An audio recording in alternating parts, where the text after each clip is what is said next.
Ito na nga ang bagong trending mula sa Realme, ang Realme Pad 2. Sabi nila, ito na daw ang sagot sa mga naghahanap ng budget-friendly na tablet.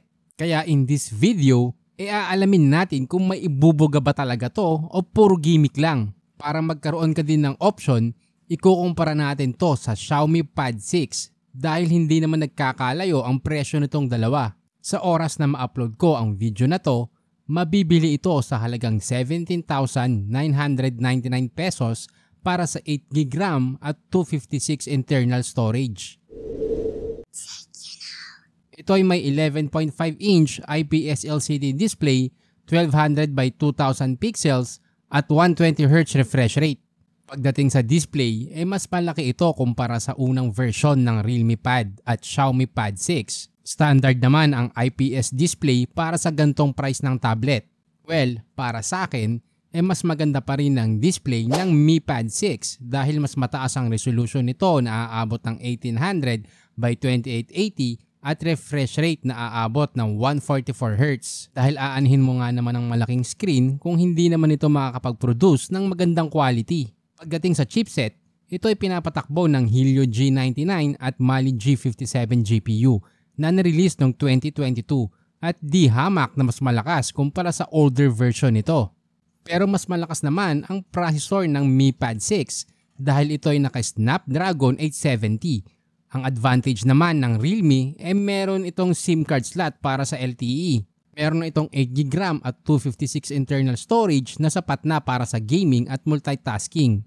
Ito ang karamihang ginagamit sa ganitong price range ng tablet. Ang tanong, maganda nga ba to sa gaming? Sa PUBG, available ang HD graphics at high frame rate. Pero pag nilagay mo sa smooth ay lalabas ang ultra.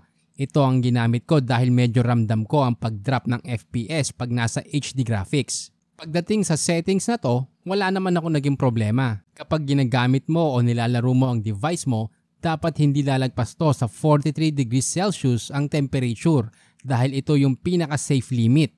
Well, pagkatapos ko maglaro ng halos isang oras nasa 38 degrees lang ang temperature sa harap at 37 naman sa likod. Masasabi kong maganda pa rin ang processor na to at kayang i-handle ang mga popular na games kasama na ang Mobile Legends at COD Mobile. Sa mga bago nating viewers, pwede kang manalo ng 200 smart load basta mag-subscribe ka at sagutin mo ng tama ang trivia question na to.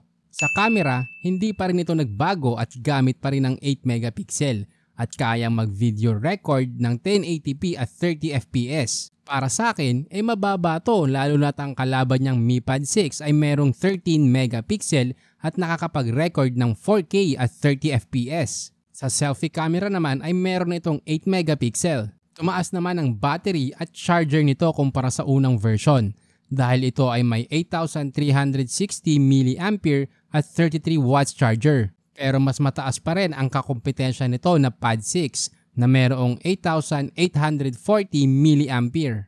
Overall, malaki ang improvement ng Realme Pad 2 kung ikukumpara sa older version nito. Pero para sa akin, mas pipiliin ko pa rin ang Mi Pad 6 dahil mas maganda ang display, chipset, camera at battery. At mabibili mo na rin ito sa halagang 17,000 pesos lalo na pag may promo sa online.